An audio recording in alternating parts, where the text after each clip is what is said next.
HighBridge, a division of Recorded Books, presents Johnny B. Bad, Chuck Berry and the Making of Hail, Hail, Rock and Roll, by Stephanie Bennett, with Keith Richards, Helen Mirren, Robbie Robertson, Julian Lennon, Eric Clapton, and Etta James. Read by Bill Andrew Quinn. Forward, by Taylor Hackford. In 1985, I was finishing post-production on my dance film White Nights, starring Mikhail Baryshnikov and Gregory Hines, when I got a call from an English producer, Stephanie Bennett, asking if I'd be interested in making a documentary to commemorate Chuck Berry's 60th birthday. Being a child of rock and roll who'd experienced the blossoming of this all-American art form in the 50s and 60s, this was an opportunity I had to take seriously. There was no one like Chuck Berry. He was the gold standard, the greatest singer, songwriter, and guitarist of his generation. I met with Stephanie and found her to be an interesting blend of middle-class English professionalism and ducker-and-diver entrepreneurship.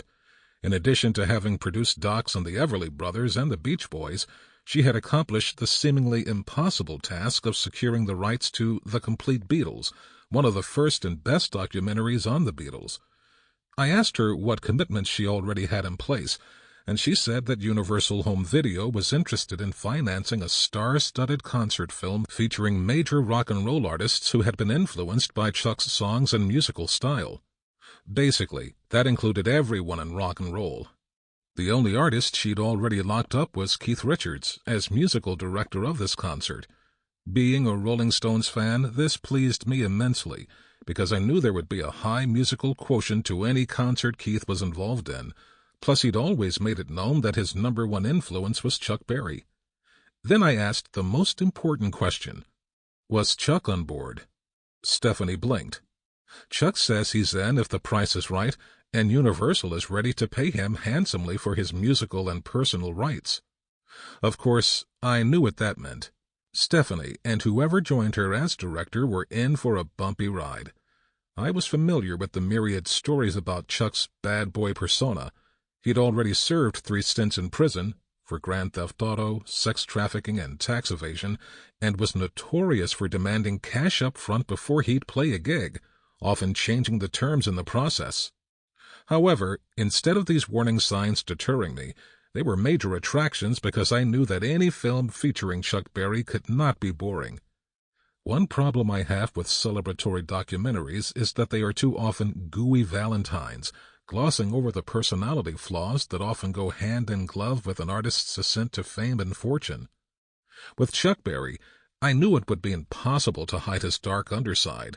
The camera doesn't lie, so if I could capture him candidly in action, I was sure I'd make a provocative film. Little did I know how accurate my prediction would turn out to be. I told Stephanie what I'd need to direct this film: total artistic control, including final cut. She immediately agreed. I also said that I was not interested in simply making a concert film. I wanted to capture a candid portrait of Chuck as he interacted with all the guest artists he'd be rehearsing with before the concert, and also I wanted Chuck to agree to speak with me on camera about his complicated career. Stephanie liked my concepts and said that she'd get Universal to approve my deal points. However, as for Chuck agreeing to speak with me on camera, I would have to convince him myself. Chuck was the executive producer of the film. The first step in putting this project together was for all of us to meet with Chuck to make sure we were all on the same page. So Stephanie, her line producer Thomas Adelman, Keith, and I flew to Chicago, where he was performing at the Chicago Blues Festival. This experience turned out to be prescient in defining the anarchic nature of what this project would become. We met Chuck backstage at the festival before he was about to go on stage. Being a hustling producer, Stephanie had encouraged the promoter to have photographers present to capture Keith and Chuck together, hoping this would encourage both men to commit publicly to our film. It was interesting to watch Stephanie work. She boldly suggested to the promoter that he invite Keith on stage at the end of Chuck's set for an impromptu jam. Chuck eyed Stephanie coldly, but he didn't object, nodding his approval. At the end of Chuck's set, Keith walked out on stage, and the audience went insane, giving the Rolling Stone an ovation that dwarfed what they had given Chuck earlier. I watched Chuck's reaction. Ever the showman, he welcomed Keith with open arms, but I also detected a veiled resentment, a clear slap in the face that this second-generation rock and roller was a much bigger star than he was. Keith righteously put the audience in their place. "I stole every lick this man ever created. He's the best ever." Later, Keith told me that the last time they'd met, Chuck had punched him in the face, mistaking him for a troublesome fan.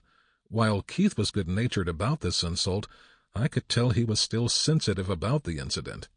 At that moment, I saw what the theme of this film should be: creator versus pupil. Keith, the pupil, who had risen to greater heights of fame and fortune than his mentor, Chuck, who had actually invented the art form. After the concert, we had planned to sit down in the restaurant at our hotel to discuss the film, but Chuck insisted that we have the meeting in his Winnebago, a huge motorhome he'd driven up from his home in St. Louis. When Stephanie tried to protest, suggesting that we take a limo, Chuck laid down the law. Nobody drives Chuck Berry but Chuck Berry. Instead of sitting down to a quiet meal, he pulled his giant rig into a McDonald's for takeout burgers and shakes. We ate as he drove us around his old Chicago haunts, past chess records on Michigan Avenue, where he literally turned the wrong direction onto this major Chicago thoroughfare, blowing his air horn to warn 6 lanes of oncoming traffic to get out of his way. Chuck was serving notice. "You are all in for one wild ride." Forewarned, none of us backed down. Personally, I was thrilled. Chuck was more quirky, charming, and human than I'd ever imagined. I knew he'd be a fantastic on-camera personality, my movie star. I told him honestly that I was not there to do a hatch job / expose on his life, but neither was I interested in doing a puff piece. I saw this film as an opportunity of creating a lasting legacy of his career, and I wanted him to speak with me candidly about his life and music. To my delight, he agreed to let me in. We cemented our relationship with a handshake. Of course, anyone who'd worked with Chuck Berry over the years knew that his commitments and handshakes were malleable, but I was a novice and had to discover his mercurial style for myself. We recruited an incredibly talented group of artists, both in front of and behind the camera, who had all come to celebrate the brilliance of this man who had indelibly influenced our lives. But to our amazement, Chuck seemed to sabotage our efforts at every turn, refusing to appear on the first day of shooting until he was paid an extra $25,000 in cash, delivered in a brown paper bag. When he finally appeared 7 hours later, he was totally charming and cooperative. He pulled me aside conspiratorially and said, "Taylor, this has nothing to do with you and me. It's just business." Actually, I normally produce and direct my films, but in this instance I was happy that I did not take producer credit. It was up to Stephanie and associate producer Albert Spivak to satisfy Chuck's avaricious demands each day, which allowed me to work with him on purely creative issues. I'm sure it preserved our relationship. Still, he could be totally exasperating creatively. On the second day of shooting, he told me he wouldn't be available on Wednesday. "I've got a gig at the Ohio State Fair." Shock, I protested. "Chuck, I've only got 6 days to shoot this entire film, including the concert. I need every minute of shooting time to make it work." Unfortunately, my dramatics didn't faze Chuck. "I've got a contract in Ohio. They're paying me $25,000 and I'm going." In reality, he was being paid more by Universal than anyone on the film, $500,000, but he seemed to have a psychotic need to put one over on the production every day. It was exhausting. I responded to his bombshell by saying that I would follow him to Ohio with a small film crew. His response was typical: "Fine with me, but I ain't paying." The resulting sequence turned out to be one of the best in the film. Bruce Springsteen narrated it, recalling his experience backing up Chuck on the road when he and the E Street Band were nobodies. Without a doubt, Chuck was the most difficult, unpredictable, and temperamental movie star I've ever worked with, but my philosophy is, when you're working with a genius, you can't expect them to be normal. Chuck's unpredictability and his sly charm were what made him irresistible on screen, so as a filmmaker I had a ball making hail hail. The fact that I had a co-star as strong, talented, and experienced as Keith Richards was my ace in the hole. Chuck was absolutely diabolical in his treatment of Keith, complimentary one moment and cruelly punishing the next. Most spoiled rock and roll stars would have walked out early in the process, but Keith was there for one reason, to celebrate his mentor in front of the world, and no amount of shit from Chuck would dissuade him. I grew to have immense respect for Keith Richards. This book by Stephanie Bennett and Thomas Edelman will probably tell a different story. They didn't enjoy the filmmaking process. They had to do the dirty work. Stephanie told me about the verbal abuse and sexual harassment she and Jane Rose, Keith's manager, had to put up with. None of this abusive behavior happened in front of me, but I didn't doubt it. Chuck dished out his humiliating abuse to all of us in one form or another. Both Stephanie and Jane were tough professionals who knew the world of rock and roll.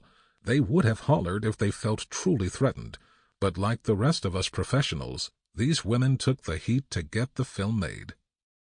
Trying to understand Chuck Berry is probably impossible. The first generation of rock and roll was populated by rough working-class men who literally had to fight to be heard. In 1955, Chuck was carrying 3 jobs to feed his family and only played his music on weekends in East St. Louis, Illinois, one of the toughest neighborhoods in the U.S. But Chuck Berry had ambition, literary ambition, that he secretly fostered. In the bonus materials I included for the Hail Hail DVD, Robbie Robertson has a conversation with Chuck in which Chuck spontaneously starts reciting English poetry that he learned in prison when he was 18 years of age. He could still recite all that iambic pentameter by heart. To me, that moment revealed the huge world of white culture and intellectualism that Chuck craved in his heart but had no way of accessing. It was like a big "keep out" sign saying, "Uneducated blacks need not apply," against which he was hurling himself. That, combined with a sexual fantasy about white women that he was honest about in his biography, made up the reality that Stephanie and Jane and the rest of us had to deal with. Still, with all of his diabolical behavior, I loved Chuck Berry. As much as he tried to hide, he did keep his word to me. He let me in, and I believed that a substantial portion of this great artist's personality, his incredible energy, and his dark, tortured soul was captured forever in Hail, Hail, Rock and Roll. Introduction by Stephanie Bennett. On March 18, 2017, Chuck Berry died, and the phone calls and emails started coming in. I was the producer of the film Hail, Hail, Rock and Roll. People asked me, "How do you feel?" It's a tough question to answer in one sentence. I have produced many films with famous musical stars, including The Complete Beatles, which was the first music documentary on home video, films about Joni Mitchell, Roy Orbison's Black and White Night, the Everly Brothers, and the Beach Boys, among others. I was always respectful of the artists and their art, and I would say, in all cases, everyone was happy with the end result. Making a film about the legend Chuck Berry seemed like a feather in my cap as producer. Taylor Hackford agreed to be the director, Keith Richards agreed to be the musical director, and I thought Chuck Berry would have been thrilled. But he wasn't. Chuck was a very private person. He rarely ever did interviews or agreed to be filmed, and suddenly we were on his doorstep. Literally, we brought crews and cameramen into his home in Wentzville, Missouri, and took him out of his comfort zone, whether it was going to be Keith Richards' house in Jamaica or meeting up in Chicago. It would ultimately take 2 years to make the film, and during that time we would have the most intimate close-up look at Chuck Berry. It is not always a pretty picture. Taylor Hackford, the director, described working with Chuck as more difficult than working with any movie star. We all came to Berry Park expecting to celebrate this incredible genius. What we found was a very conflicted genius who gave us a lot of trouble. The scorpion stung us with his stinger. As Keith Richards says about the film, Chuck opened the door and he thought he could just let a few people in, but God damn it, the world came in. He thought he could control it when they came in, but the outside world flooded in, and maybe that's what's so intriguing. The more you found out about him, the less you knew. Helen Mirren, who was there for much of our journey and filming, remembered, Chuck was very charismatic. What touched me about him was he seemed sweet, yet he was a monster. He was an unbelievably wild man. We would all see the different sides of this complex and fascinating person. No one could dispute that he was the godfather of rock and roll. It was our intention to show the world a great artist, to make a film Chuck would be proud of, and to showcase his talent while exploring his personal life. As the project progressed, his lack of cooperation would make it difficult. This book tries to explore some of the reasons for this. Was it about money? Was it about control? We know growing up in the South he faced discrimination because of his color, and his time in jail would change him forever. Johnny Johnson said, "He wasn't much different to me." But I could see how he acted with other people, and I knew he had a chip on his shoulder. He was angry as to how the law had treated him and thought everyone wanted to cheat him. He was definitely a different person after he came out of prison. Did he trust anyone? Could he trust us? His inflexibility would be costly to the film in time and money. Leading up to this oral history is a chapter of excerpts from the interviews Taylor filmed with Chuck, Robbie Robertson, Little Richard, Bo Diddley, and Dick Allen, who was Chuck's booking agent. They provide an insight into his past and perhaps shed some light on Chuck's behavior during production. Tom Adelman, Taylor Hackford, Keith Richards, and Jane Rose, Keith's manager, and I would travel with Chuck to Chicago, to his home, Berry Park in Wentzville, Missouri, where we stayed for one night, and then to Keith's house in Jamaica before the cameras would roll. During these trips, we got to interact with Chuck close up. His actions during production over a period of 2 years gave us a perspective that most people would never get to see. So it was initially an honor to be able to make a film about Chuck Berry, arguably the most important figure in rock and roll history. I was flattered he chose me as his producer, but later came to realize he thought I was part of the deal, and if he couldn't have me, then he would get as much money as he possibly could. I had to keep the film on track and protect especially Taylor and Keith from Chuck's behavior and constant demands. Our executive at Universal, Susie Peterson, would say, "It was horrendous. I was afraid for my job, as we constantly went back to them for more money." Ultimately, I think they, Universal, and we felt the show must go on. I worked with Chuck on the film Hail, Hail, Rock and Roll, including pre-production, production, and promotion. This book is about my life with Chuck during that time and contains my recollections, along with the thoughts and stories of many others who worked on the film. It is also a film about Chuck and Keith's relationship. As Keith said, everybody said I'm mad to take on the gig. So I ordered the straitjacket, allow 6 to 8 weeks for delivery, and if anybody was going to do it, I wanted it to be me. This book could not have happened without Tom Adelman, who, with me, interviewed over 15 people and contributed his own recollections. Everyone has a story. This oral history provides a close-up picture of a complicated genius and a reluctant star. We would succeed in making the film in spite of that star, Chuck Berry, because we knew it would be a classic rock and roll film and the most intimate picture of the man that anyone would probably ever see. In the film, the director Taylor Hackford asked Chuck, "How do you want to be remembered?" And Chuck replied, "I just hope they'll tell the truth, pro or con." Chapter 1. A Conversation with Chuck Berry and Robbie Robertson.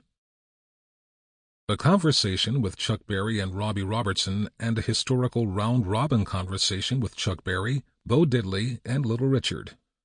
Our book opens with, and we thought appropriately so, 2 chapters from the DVD of Hail, Hail, Rock and Roll, which give some background on Chuck Berry. In Chapter 1, Robbie Robertson, formerly of the band, sat down with Chuck. While going through some of his scrapbooks, he got Chuck to open up a bit about his early career, and this was truly a rare occasion where Chuck talked unfiltered about his life. The second chapter is an interview that director Taylor Hackford did with Chuck Berry, Little Richard, and Bo Diddley, where they talk about being on the road in the early days of the 50s. This chapter includes a few comments from Johnny Johnson and Carl Perkins to add some perspective on Chuck Berry in his early days. Both these sections are unique, for it is rare to get three legends like this together, and also to hear Chuck talk about his music.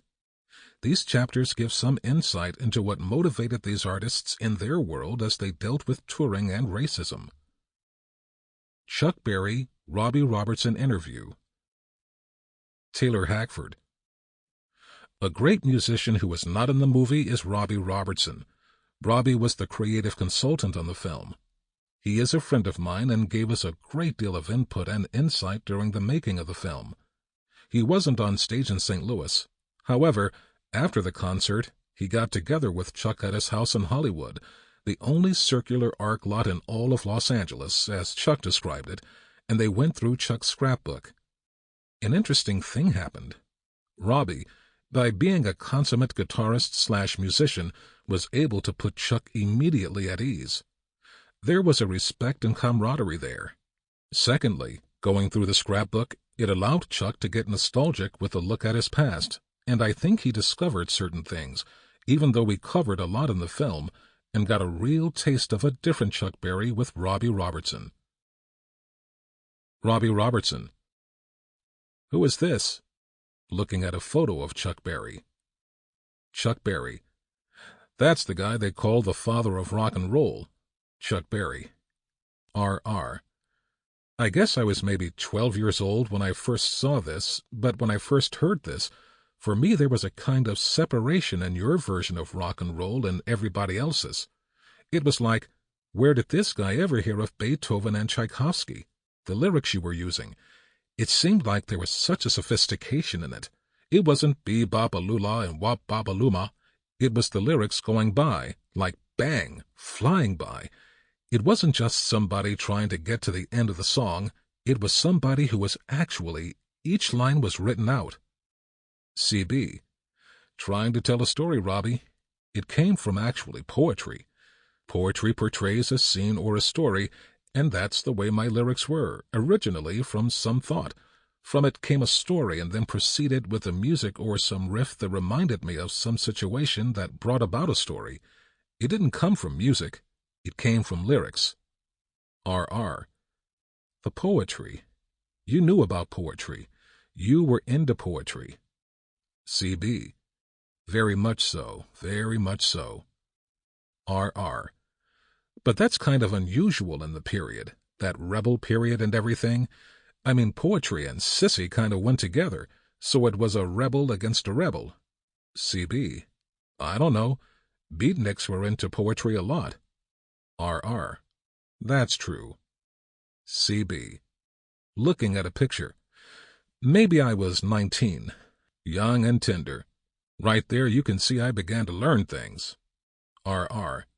Yeah, the innocence is slipping away. C.B. I began to lose money then. R.R. How come this is burnt? C.B. Fran started the scrapbook in 57. We had a fire at the office in, I think, 70, and it burnt our scrapbook, and these are the survivals. And what we have here is my first car that my sister signed for. The first one was a Ford. The second one was a Plymouth, 33 and 34. And that is a library card. And check stuff from National Tea Company. And check stubs. I'm in the money here. I'm making $90 a week here at Fisher Body Auto. R.R. What were you doing there?